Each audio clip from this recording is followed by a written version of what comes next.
121架无人机袭击13地，莫斯科成地狱。乌克兰现代战争的利器——无人机与电子战的主导地位。土耳其制造的骑手 TB2 无人机功不可没。TB2 成功的关键因素。未来挑战与发展。电子战无形中的致命打击。未来战争的走向，谁能掌控科技，就能掌控战场。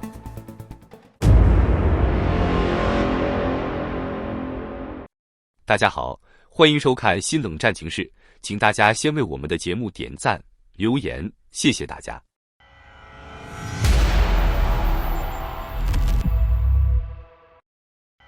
2025年1月24日，莫斯科在燃烧，爆炸照亮了夜空，防空警报声响彻整个首都。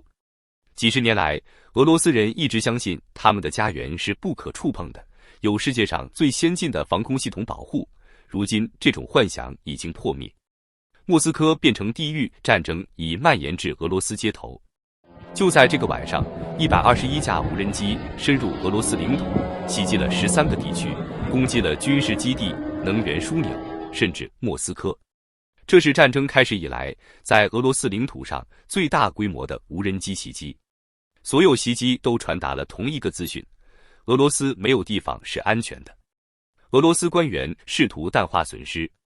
根据国防部的说法，大多数无人机被拦截，但无论是否被拦截，袭击的规模本身就是一个信号。通过 Telegram 频道和独立新闻媒体泄露的平民视频显示，有场大火肆虐，发电厂瘫痪，空袭警报在俄罗斯城市成为常态。在过去2年里，俄罗斯一直对乌克兰城市进行深度打击，但现在乌克兰开始反击，且深入俄罗斯境内。可以肯定的是，战争不再仅仅在乌克兰进行，它现在已经进入俄罗斯境内。随着袭击的频率和精准度不断增加，最大的疑问出现了：如果俄罗斯的防御如此先进，为什么这些无人机还能不断突破？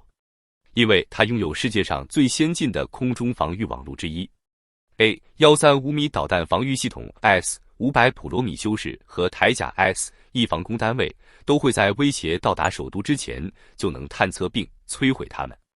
不过，这些系统是为了对抗弹道导弹、战斗机和先进的巡航导弹而设计的，但并不适用于小型、低空飞行的无人机。最近的乌克兰无人机袭击让俄罗斯这些弱点暴露在全世界面前。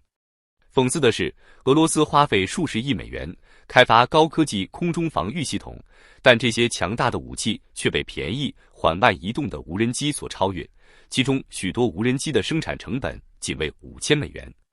另一方面，乌克兰采用了非对称战争策略，使用大量低成本无人机来压倒俄罗斯的防御。这一策略在战斗中已被证明是有效的。随着乌克兰加大无人机生产力度，这些攻击只会越来越多。如果莫斯科不再安全，克里姆林宫还能维持权力多久？几十年来，弗拉基米尔·普京一直通过塑造一个不可触碰的强大俄罗斯形象来建立自己的权威。最近在俄罗斯境内，包括首都在内的无人机袭击正在打破这一幻想。战争不再是遥远的冲突，它已经突破了莫斯科的空域。多年来，大多数俄罗斯人支持他们的总统及其战争政策。国家控制的电视在维持这一形象中起到了关键作用，将俄罗斯描绘成一个强大团结的国家，抵抗西方的侵略。然而，俄罗斯境内每日的无人机袭击正在改变这种心理格局。莫斯科、比尔格罗德和布良斯克的市民每天早上醒来时都听到空袭警报、爆炸声和燃烧的基础设施。战争曾经是俄罗斯边境之外的抽象冲突，现在已成为日常现实。恐惧正在渗入公众意识，取代了公众对普京领导的信心。俄罗斯在乌克兰的损失已经是惊人的。根据英国国防部的资料显示，自入侵开始以来，已有超过70万名俄罗斯士兵被杀、受伤或被俘。对于这些士兵的家庭来说，曾经爱国的战争支持正在转变为苦涩和怀疑。在网络论坛和加密消息应用中，对话正在改变。一位曾经忠诚的退伍军人在 VK 上匿名发帖：我们被告知乌克兰会在几周内被打败。现在2年过去了，我们在莫斯科遭到袭击。政府说我们的防空系统是世界上最好的，那还被无人机不断袭击。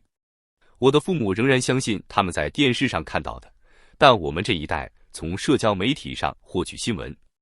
政府说一切都很好，但我们看到了爆炸，我们看到机场关闭，我们知道真相。官方报告与现实生活之间的脱节正在扩大。无人机袭击和破坏行动迫使成千上万的俄罗斯人面对一种新的战争。这种战争以他们从未预料到的方式扰乱了日常生活，整个社区因对能源设施的反复攻击而失去电力。炼油厂被袭击的后果让数千人在冬季温度骤降到0度以下时没有暖气。在卢克夫斯基机场，航班被突然取消，因为当局在附近发现无人机后紧急实施空域限制。甚至在杂货店也能感受到影响，物流中断导致基本商品偶尔短缺，价格上涨让普通市民更加沮丧。乌克兰的无人机战略正在以惊人的速度演变和增加。乌克兰官员们公开宣布，他们的目标是将无人机的生产提高到100万台。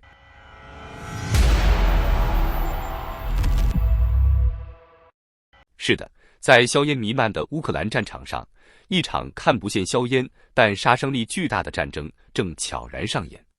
这场战争的主角不是传统的坦克、炮火，而是天上飞的无人机、看不见的电子干扰波，以及背后隐藏的高科技战术。你是否曾想过，一架成本不过几百美元的小型无人机，竟能改变整个战场的格局？今天，我们就带大家深入探讨这场现代科技与战争的较量，看看乌克兰和俄罗斯在无人机与电子战领域的创新与博弈。无人机早已不是新闻，但在乌克兰，这些小飞行器发挥的作用远超你的想象。最初，无人机主要用于侦察，帮助乌军获取俄军的部署资讯。然而，随着战事的发展，他们的角色迅速升级，变成了前线攻击的利器。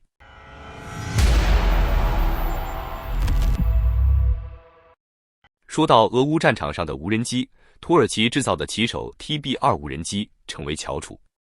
这种中型攻击无人机在战争初期就名声大噪。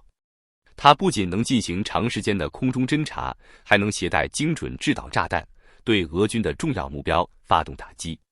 一时间，骑手无人机成为乌克兰民众心中的空中英雄，甚至还被改编成了歌曲。土耳其制造无人机的时间并不长，1996年对美采购 RQ 一掠夺者无人机，2005年向以色列采购苍鹭 Heron 无人机后，开始投入无人机领域，从败购到自制快速发展。2014年自制 TB2 无人机首飞，可搭载4枚导引飞弹，现已外销乌克兰、亚塞拜然、波兰等国。近期的游骑兵无人机为外界关注重点，并与罗克山工业推出 LPGOT 巡飞弹无人机，航程超过60公里，可携带11公斤弹头打击陆地、海上目标，有望推出建设版本。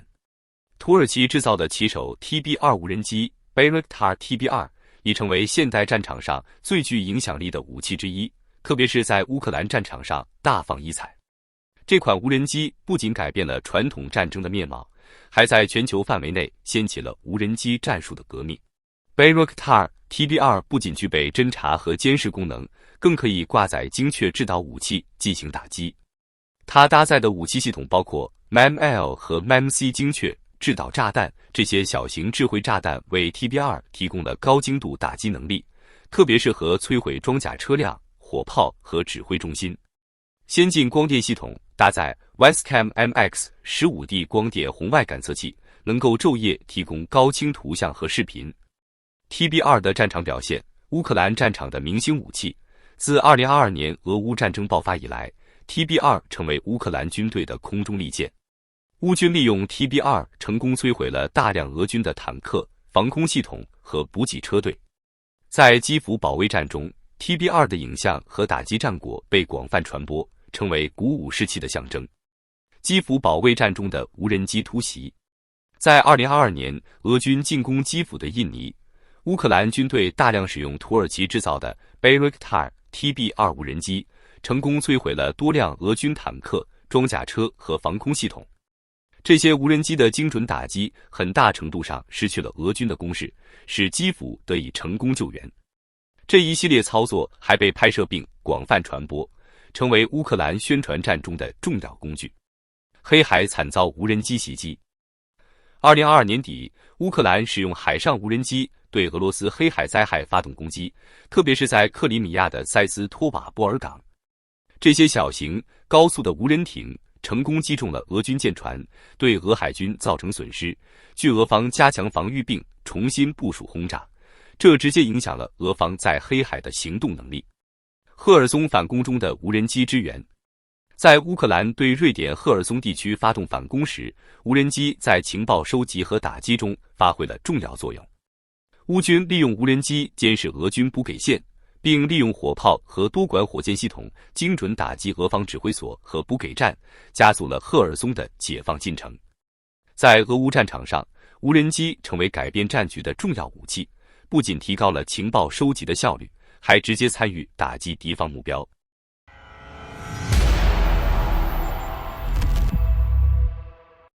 低成本高效率。与美国的 MQ-9死神无人机相比， TB2 的造价低廉，却能提供类似的打击和侦察能力，这让许多国家看中了它的性价比。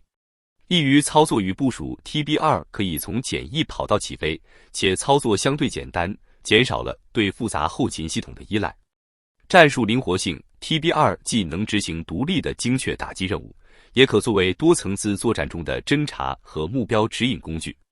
TB2 的成功引发了国际市场的广泛关注，截至目前，已有20多个国家采购或使用 TB2 无人机，包括乌克兰、卡达、亚塞拜然、波兰和利比亚等。土耳其凭借 TB2 无人机迅速崛起为全球无人机出口大国。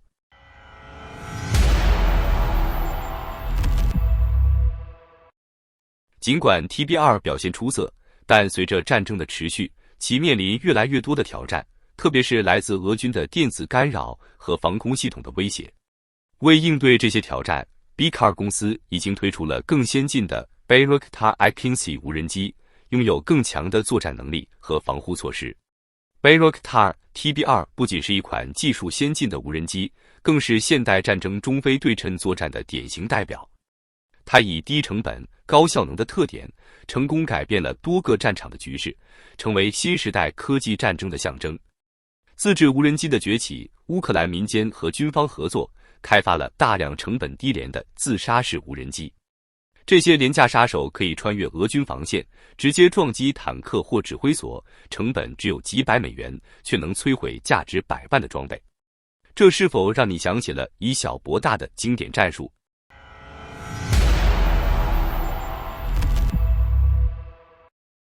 乌克兰还积极将电子战技术与无人机结合，通过电子干扰瘫痪俄军通信系统，再派无人机进行打击。2023年，在顿巴斯地区的一次行动中，乌军利用电子干扰瓦解俄军的无人机防御网，并成功摧毁数个俄军前线记录点，展示了乌军在电子战与无人机高效作战方面的创新。俄罗斯的应对面对乌军无人机的猛烈攻势，俄军也不甘示弱，他们部署了自己的兰花和欧蓝10无人机，用于侦察和电子干扰。此外，俄罗斯还从伊朗采购了沙赫德136自杀式无人机，试图反制乌军的空中优势。这场无人机对决俨然成了现代战争的空中猫鼠游戏。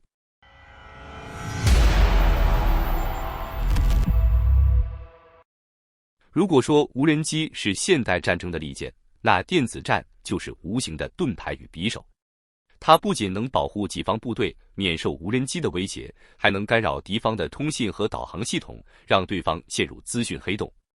乌克兰的电子反击，乌军通过改良西方提供的电子干扰设备，有效压制了俄军的通信网络。举个例子，在赫尔松战役中，乌军利用电子干扰切断了俄军的指挥链，导致俄军在前线调度混乱，不得不仓皇撤退。俄罗斯的电子战优势，俄军在电子战领域具有深厚的传统优势。他们部署了包括 Krajaka-4 和 Murmansk-BN 在内的强大电子战系统，能够干扰乌军的雷达和无人机导航，甚至截获乌军的通信资讯。你能想象战场上突然失去联系的那种慌乱吗？科技创新的比拼，这不仅是一场硬体的比拼，更是软体和策略的较量。乌克兰依靠西方技术支援，不断更新电子战策略，而俄罗斯则依靠自身的科研能力，开发更复杂的干扰系统。可以说，每一次技术升级都会直接影响前线的战局。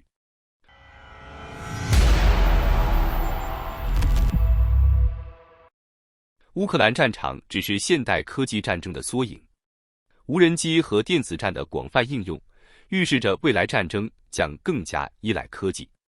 无论是乌克兰还是俄罗斯，谁能在技术上占据优势，谁就能在这场拉锯战中取得主动权。国际影响与合作方面，乌克兰依靠西方国家的技术援助，不断提升自己的电子战能力，而俄罗斯则在国际制裁下寻找新的技术突破口。这场科技竞赛已经超越了乌俄之间的战争，成为全球军事力量的一部分。战争的道德与法律挑战，无人机和电子战虽然高效，但也带来了新的道德和法律问题。无人机攻击是否会误伤平民？电子战干扰是否会波及民用设施？这些问题都值得深思。亲爱的观众朋友们，你觉得未来无人机的发展会不会进一步取代传统空军力量呢？你们如何看待无人机和电子战在乌克兰战场上的应用？你认为未来的战争会完全依赖科技吗？还是传统的军事力量依然重要？欢迎在评论区留言分享你的看法。好的，感谢您一口气看到最后了，这是对我们最大的鼓励和支持。要看最全面、最及时准确的战场热点报道更新，就请每日锁定新冷战情势。如果您喜欢我们的节目，也请您点赞、留言、订阅，把视频分享出去，让更多的人看到这个节目。想要赞助我们的朋友，可以打开超级感谢打赏赞助，帮助我们能持续做出更多好节目。谢谢大家。